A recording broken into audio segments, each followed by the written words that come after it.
Hidup adalah perjuangan, tantangan para lu untuk menang. Sajak sehari dalam rahim perjuangan Allah bermulai.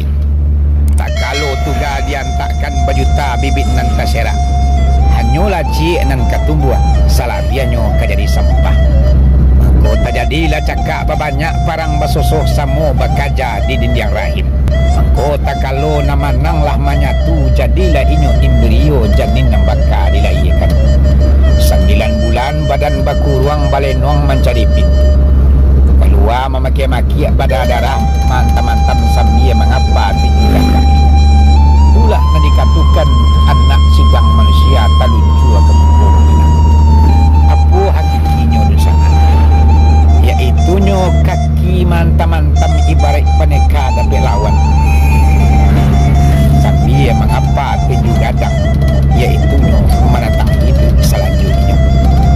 Kok pakiak bukan sembarang pakiak sorak komando balewakan tando negari dalam parang.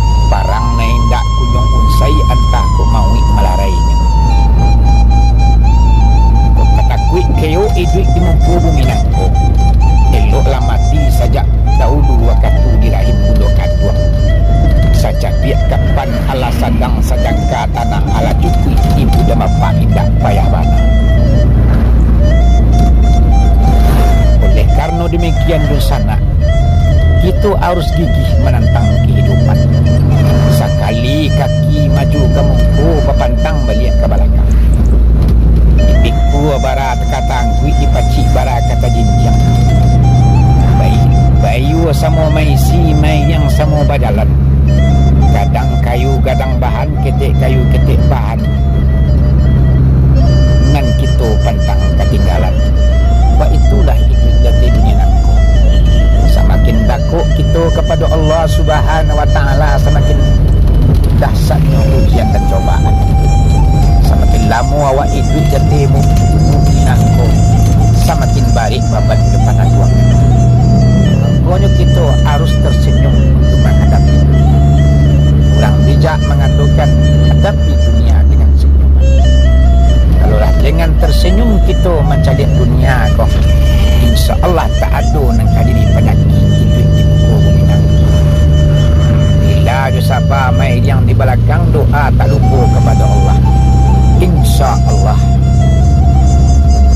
Kok berjalan tiba di batih balaih tiba di pulau malan yang tiba di Tabuan. Kasih sampai dia ma pacah.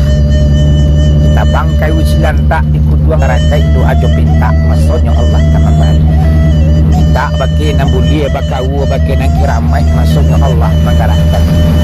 Batamurwe dengan buku kandak bari pinta balaku di sinan kasenangan kita. Nan utang kita bau sao doa mai yang di belakang Allah nan usah.